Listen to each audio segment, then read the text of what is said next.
오늘 말씀의 배경이 되는 때는 초막절입니다. 초막절 절기 때 예수님의 형제들이 예수님께 이런 제안을 합니다. 3절에 보면 첫 번째, 당신 행한 일을 제자들도 보게 갈릴리를 떠나서 유대로 가라고 말합니다.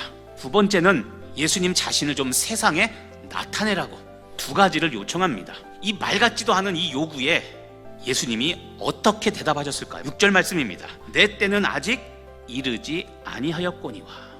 8절에 다시 한번 이야기하십니다. 내 때가 차지 않았다. 여기서 때는 하나님의 뜻과 동일한 의미입니다.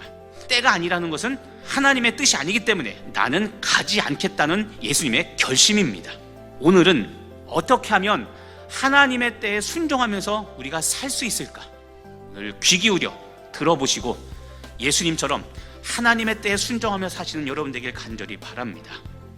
성경에는 여러분 이 시간, 때를 칭하는 몇 가지 단어들이 있습니다. 두 가지만 말씀드리려고 합니다. 첫 번째는 여러분 크로노스라는 단어가 있습니다. 수평적인 시간이라고 말합니다. 일상의 시간, 그냥 평범한 시간입니다. 근데 또 하나 시간이 있습니다.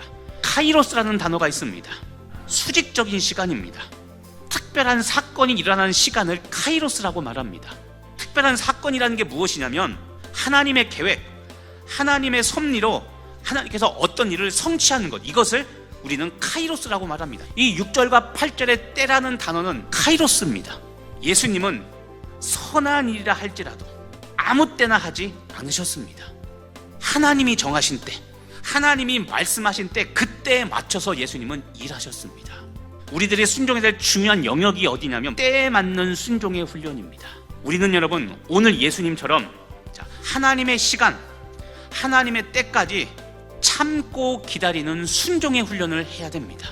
정반대로 하나님의 때, 하나님의 시간이 되었다면 과감히 나서는 훈련도 해야 됩니다. 이 하나님의 때를 알고 순종하는 것이 왜 중요할까요? 때를 알고 순종해야 카이로스의 시간을 살 수 있기 때문에 그렇습니다. 그래서 여러분 우리가 해야 할 일이 무엇일까요? 하나님이 우리를 만나려는 이 시간을 놓치지 않아야 됩니다.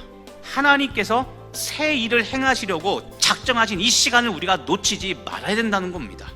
우리가 항상 깨어있으면 평범하게 흘러가는 이 크로노스의 시간에 하나님이 말씀하시는 것을 듣고 그것에 순종하게 되죠. 그러면 크로노스라는 이 평범한 시간을 특별한 사건이 일어나는 카이로스의 시간으로 우리는 바꿀 수 있는 겁니다.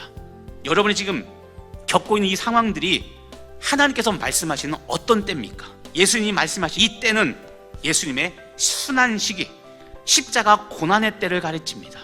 하나님의 때에 순종한다고 하니까 우리는 더 좋은 상황이 항상 있을 거라고 생각하죠.